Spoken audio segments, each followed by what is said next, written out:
हर हर महादेव। नमस्कार, प्रणाम दोस्तों, आप लोगों का स्वागत है रानी देवी ऑफिशियल चैनल में। आज मैं लेकर आई हूँ बहुत सुंदर सा प्यारा सा शिव पारंपरिक गीत। एक बार आप लोग जरूर सुने, अच्छा लगे तो लाइक कमेंट शेयर जरूर करें। चैनल पर नए हैं तो चैनल को सब्सक्राइब जरूर कीजिएगा। पुजारी मंदिर के पटरी पूजा करनी आई हूँ। हाथवा में थाली, थाली में फूलवा शिव पे चढ़ाने आई हूँ। खोलो पुजारी मंदिर पटरी पूजा करने आई हूँ। हाथवा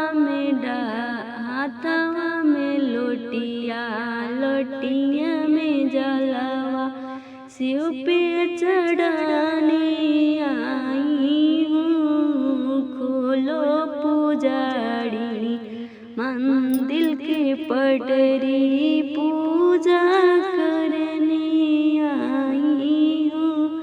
हाथवा में डाली, डाली में अक्षत शिव पे चढ़ाने आई हूँ। हाथवा में डाली, डाली में अक्षत शिव पे चढ़ाने आई हूँ। खोलो पुजारी मंदिर की पटरी पूजा करने आई हूँ।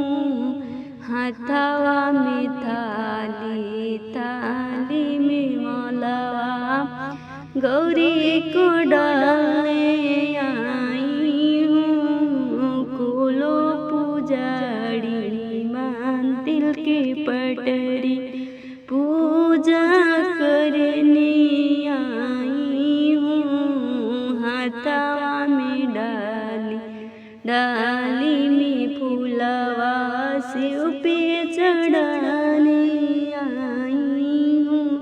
खोलो पुजारी मंदिर की पटरी